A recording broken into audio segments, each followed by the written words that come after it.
Have you got pain around your neck and down in the arm or hand, which may also come with pins and needles or numbness? It may be that it's down to a nerve root issue at your neck. In this video, we're going to go through exercises you can do for it and important things to look out for. Hi, my name's Rob from AMR Physio, and when looking at pain going from the neck into the arm, the majority of the time this will just be on one side, but it can sometimes be both. Often it gets referred to as a pinched, compressed or trapped nerve, but normally it's more that the nerve is being touched or irritated than a full trapping. Regardless though, the pain levels with this can be extreme. It's normally due to a disc touching the nerve or a narrowing of the foramen, the hole where the nerve comes out of the spine. Regardless of the severity, you should get this checked out by a professional. This is even more true if you've noticed any wasting to the muscles on the affected side, a lot of weakness or sensation changes, as this may indicate more of a compression to the nerve.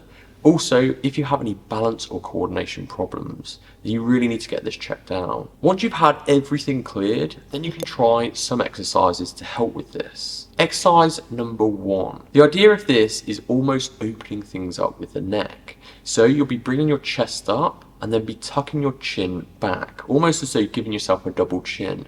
You repeat this on and off. However, if this is really painful or increases pain into the arm, you need to change it. Either reducing the range you go into or the amount you're doing. Don't go into a range with any of these exercises that are making you grimace or really increase any pain around the neck or arm. Exercise number 2 is a nerve glider. So there's 3 nerves coming down the arm. The main one we want to focus on for this is the median nerve glider. There's a couple of ways to do this with different progressions. The easiest is with the wrist extended and the arm close to the body. And the hardest is with the wrist extended but furthest away from the body. Depending on the severity, this will feel differently for different people. So you may need to play about with the position of this so you can feel a stretch, but it's not increasing the pain during the movement or importantly afterwards as well. Again, you'll glide on and off with this rather than a constant tension. Exercise number 3. This complements exercise 1 and gives more work towards those deeper neck flexor muscles. The best way to do this is lay down on your back, you'll tuck the chin in, and then going into a movement as though lifting the head off the bed, but only slightly, and it's more like you're de-weighting your head. This gets those deeper muscles working rather than the bigger superficial muscles. Hold this for a few seconds, relax, and then repeat. Exercise number 4. This will involve rotating the head or side flexing the head to the most comfortable direction. This is normally to the opposite side of the arm that's affected, but not always.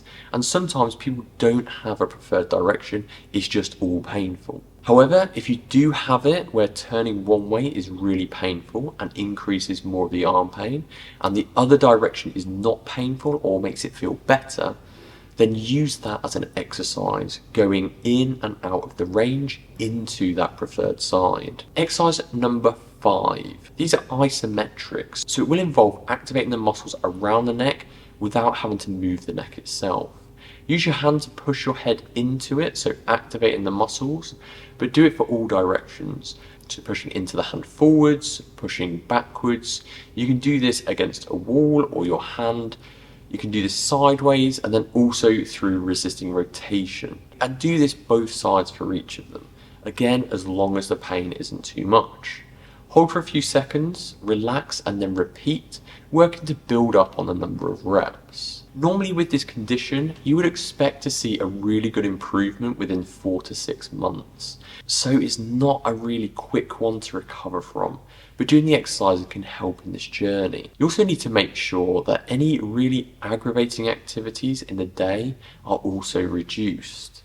In terms of complete recovery from something like this, it can in some cases be around 24 to 36 months. If you find that you aren't getting the majority of improvement in that first 4 to 6 months, then you can discuss with a medical health provider about potential injections, which is normally in the form of a nerve root block. The final option stage for this, if it's not improving or it's a very severe compression, is surgery.